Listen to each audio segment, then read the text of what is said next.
各位朋友，大家好。如果后世有个人闲着没事儿，非要搞一次评选唐朝最得宠的公主，那么在诸多候选人中，这些候选人应该包括唐太宗的女儿，比如说新城公主、晋阳公主以及高阳公主，或者是高宗李治的女儿太平公主。这些公主都是备受他们父皇的宠爱，但是如果放在整个唐朝来看，最终能够脱颖而出，赢得这项无聊桂冠的，一定是名不见经传的唐懿宗的女儿同昌公主。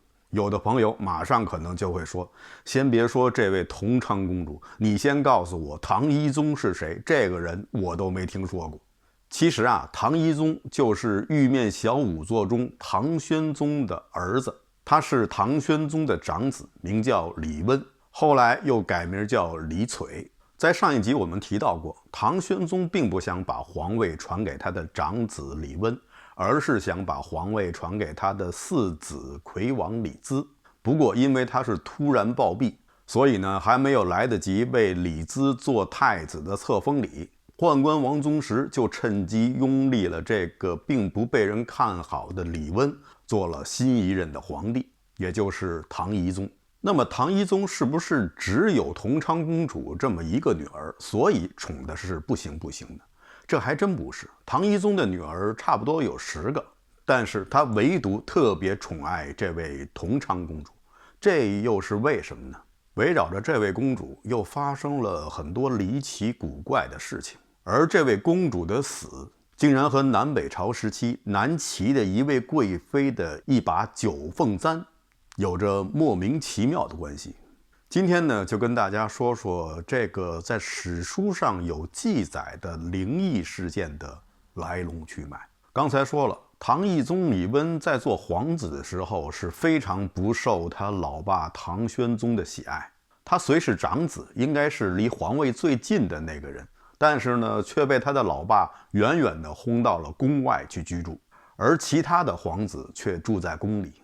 在这段日子，李温是时时都能感觉到自己将会被排除在皇位候选人之外，而作为长子，如果一旦失去了皇位继承权，那么他的下场也就可想而知了。所以啊，他一直是生活在这种惊恐之中。在这段日子，一直陪伴在他左右的就是后来的他的宠妃郭淑妃，那时候还只是他的一个低级的妃嫔。有一段时间，李温得了麻疹，这是一种具有高度传染性的疾病。其他的妃嫔呢都避而远之，但唯有这位郭淑妃仍然每天细心地在他身边照料他。据史书记载，有一次郭淑妃去他的店里去伺候他服食汤药，在走到店外的那一刻，郭淑妃竟然看到了大殿的屋檐下有黄龙游动。郭淑妃非常的害怕，后来呢，就悄悄地告诉了李温。李温当时就马上堵住他的嘴，说这话你可千万不要跟别人说，如果说了的话，我们都会有杀头之祸。还说如果有一天我能有机会登上大宝，我一定不会负你。史书上的这段描述呢，我相信很多的朋友都会听着觉得耳熟。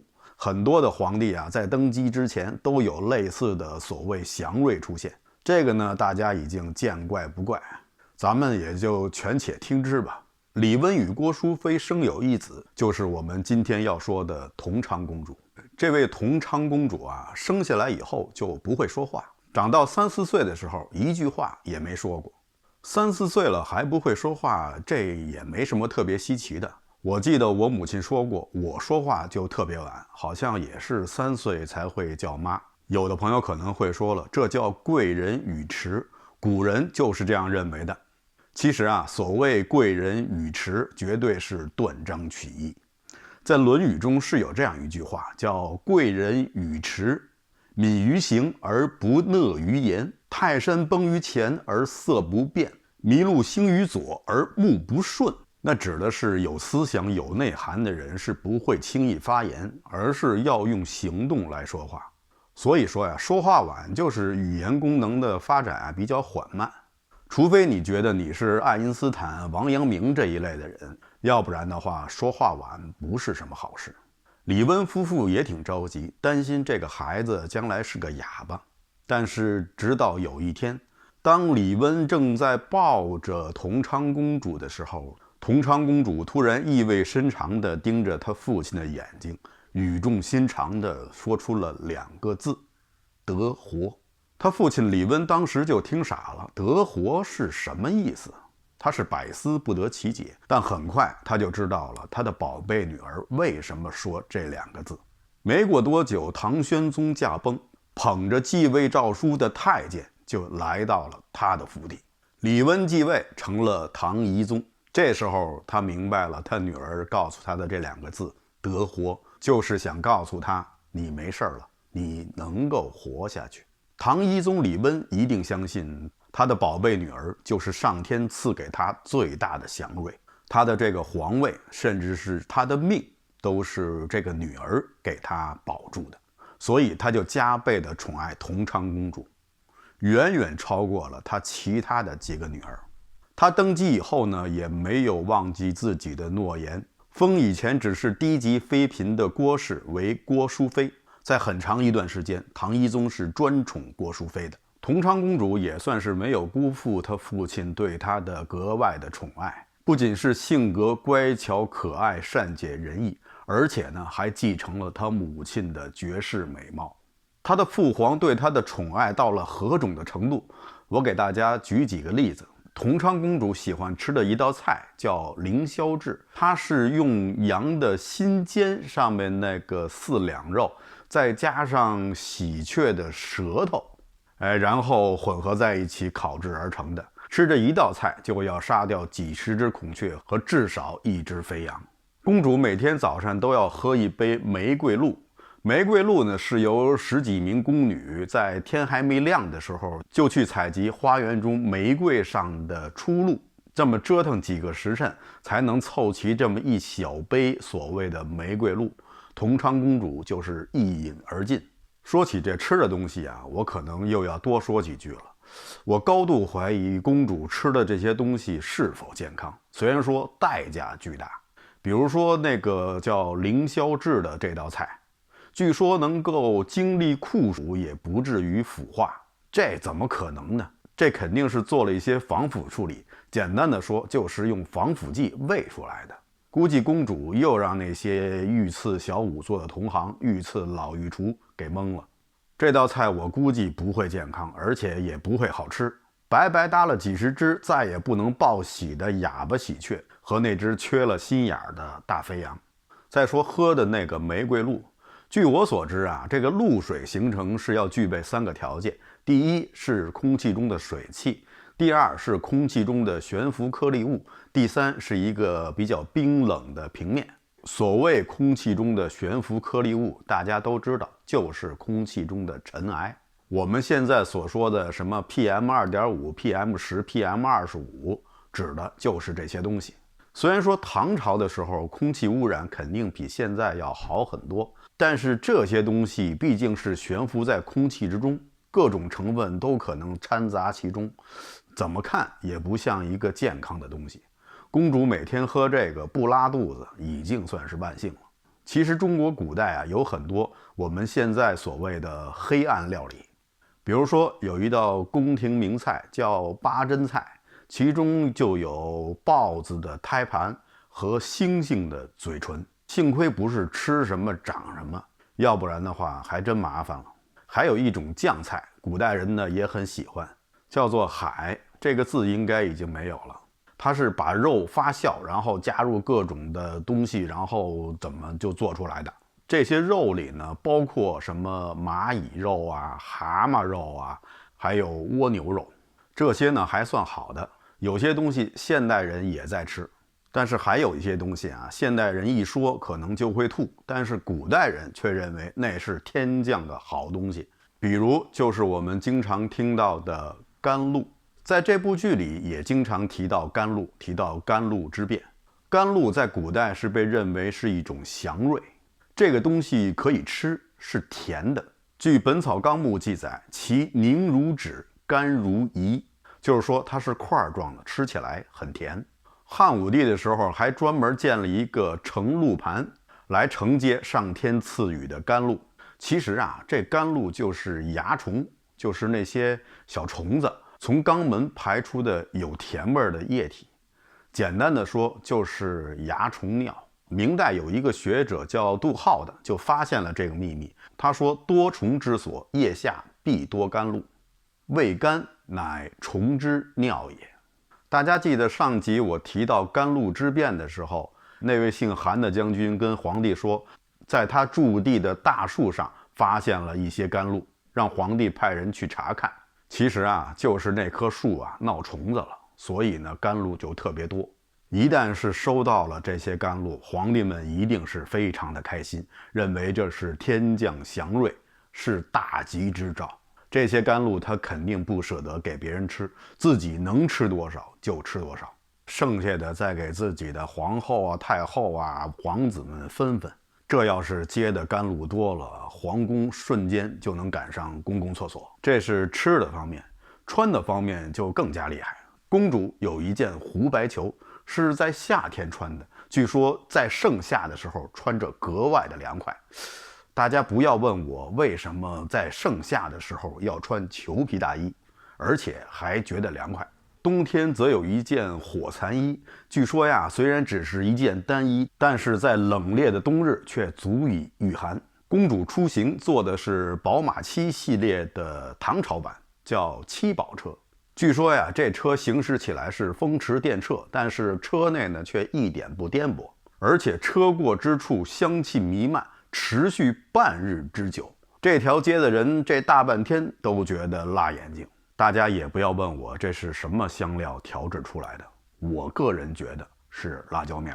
刚才这段话呢，大家可以转告给你有空的朋友，告诉他们帝王是怎么宠女儿的，让他们也学着点。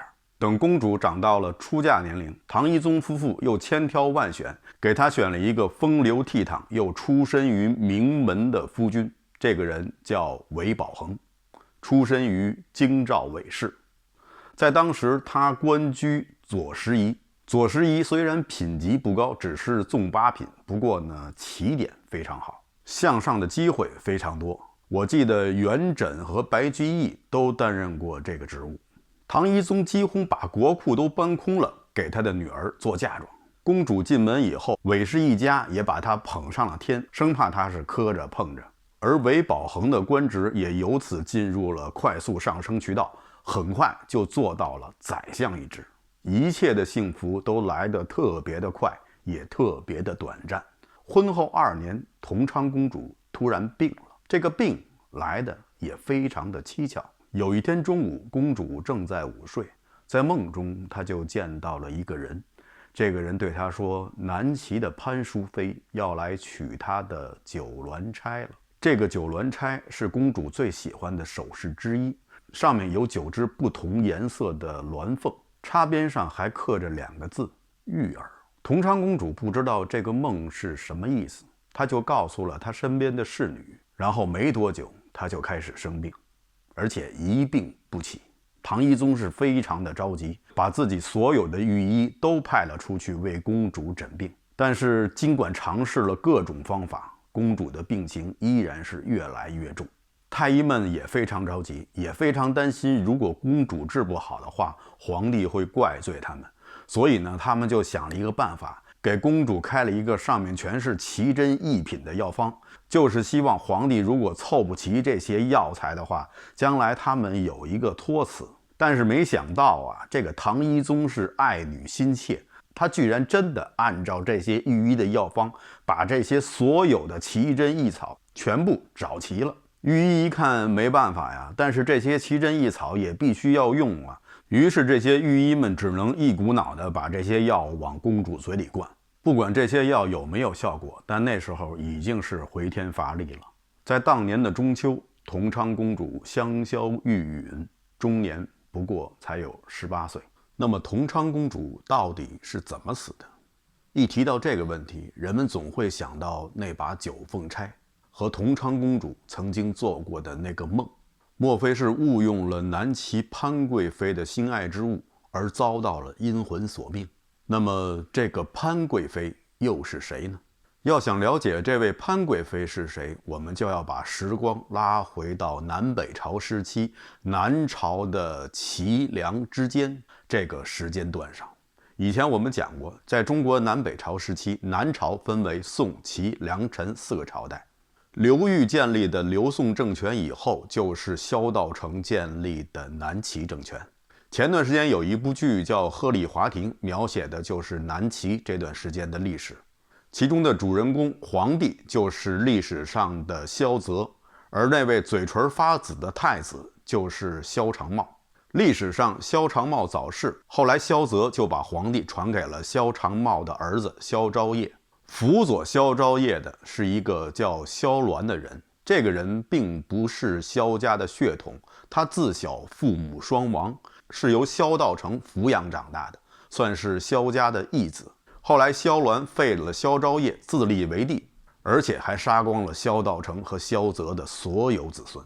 萧鸾有11个儿子，他最宠爱的儿子是他的第2个儿子，名叫萧宝卷，字智障，不对，叫智藏，或者叫智藏，就是把智慧都藏得好好的，不要露出来，露出来的是愚蠢。萧宝卷从小就从他父亲那里接受了很好的家教。他的父亲曾经语重心长地告诉他说：“孩子，学海无涯，回头是岸，千万不要学什么正经东西啊。”萧宝卷看着他父亲的眼睛，重重地点了点头，说：“父亲，你放心吧，我一定不学好。”他确实也是说到做到，别人都在读书学6艺，而他只是专攻一项技能，是什么呢？就是抓老鼠。所以史上又有人称他为捕鼠皇帝。后来随着年龄的增长，萧宝卷终于不抓老鼠了，终于开始做点正事了。他开始频繁地下基层，给百姓们送温暖。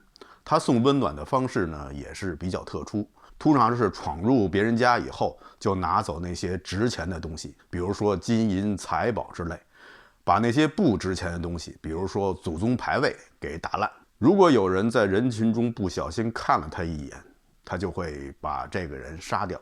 萧鸾对他这儿子看来是非常满意，他觉得他做到了很多他小时候没有做到的事情，后来就把皇位传给了他。萧宝卷也就成了南齐的第6位皇帝。他登基以后，下面的人给他敬献了一位美女，这个美女就是潘玉儿。萧宝卷一下子就被潘玉儿迷住了，他晋升潘玉儿为贵妃，而且还不惜巨资为他建造了3个新宫殿。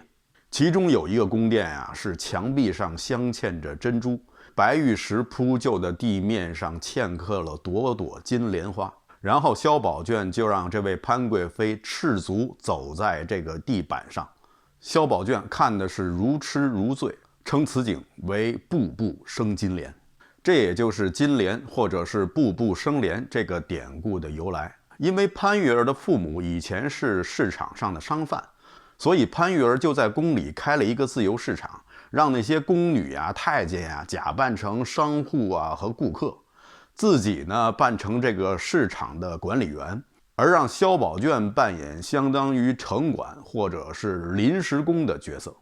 萧宝卷如果处理问题处理的不到位的话，就会遭到潘玉儿的责骂，甚至是拳打脚踢。而萧宝卷也是欣然领受。萧宝卷为潘玉儿不惜重金打造了很多昂贵的首饰，其中就有这个九凤钗，据说价值100万，也是潘玉儿的心爱之物。摊上这么一个荒唐的皇帝，这个国家肯定好不了。没过多久，刺史萧衍反叛，萧宝卷被内宫的太监所杀。萧衍也就是后来南梁的开国皇帝梁武帝，就是那位活得特别高寿，最后在侯景之乱中被饿死的那个老皇帝。萧宝卷被杀以后，潘玉儿就被关在了牢房里。后来萧衍见到了潘玉儿以后，也是惊为天人，想把她纳入自己的后宫。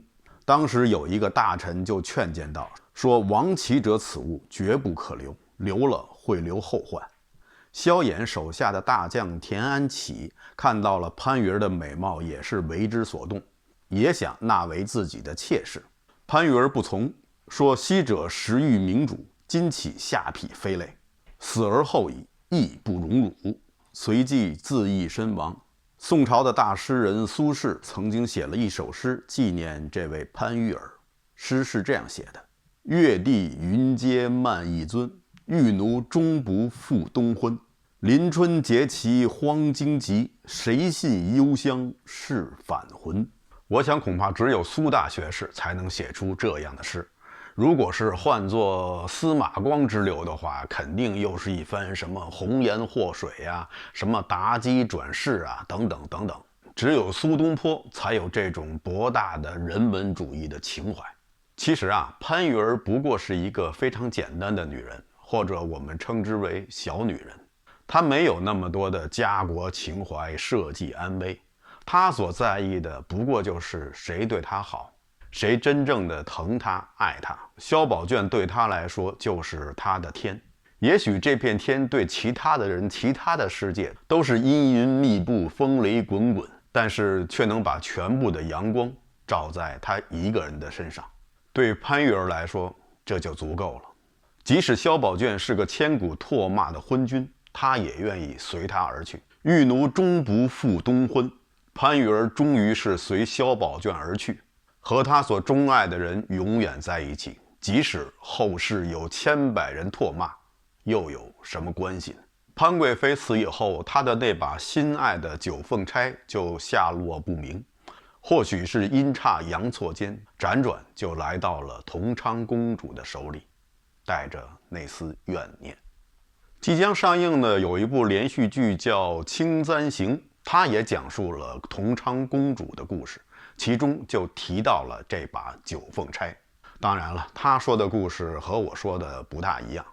同昌公主去世以后，驸马韦宝恒怕唐懿宗怪罪，所以呢就把一切罪责推在了御医身上，说这些御医诊断不当、救治不力，导致公主身亡。最后，唐懿宗一怒之下杀了20多名御医，而且还把他们的家属300多人投入了大狱。这也是历史上有名的杀御医案。有大臣劝谏阻止，也被唐懿宗罢官流放。唐懿宗又不惜耗费巨资，为东昌公主举行了盛大的葬礼。他陪葬的珠宝也是多得不可计数。说起来，这个唐懿宗也算是糊涂透顶，杀了御医，贬了大臣。但是同昌公主之死的最大责任人应该是这个驸马韦宝恒，但是唐懿宗对韦宝恒却是没有任何的责备，反而是继续的委以重任。这个韦宝恒呢，也是一个十足的小人。在公主生前的时候，他就和公主的母亲，也就是那位郭淑妃有染。据正史记载，郭淑妃经常以探望女儿为名，去公主府通宵达旦的娱乐。外界也盛传郭淑妃与韦宝恒有淫乱行为。唐懿宗在位这几年搞的是天怒人怨，最后引发了黄巢起义。后来唐懿宗驾崩，唐僖宗继位，黄巢的起义大军攻破了长安，唐僖宗仓忙出逃，没有带上那位郭淑妃。从此郭淑妃就流落到了民间乞讨为生，最后是不知所终。而那位驸马韦宝恒早在唐僖宗登基以后就被连发几道圣旨贬到了外地，还没到地方到任就被最后一道圣旨直接赐死。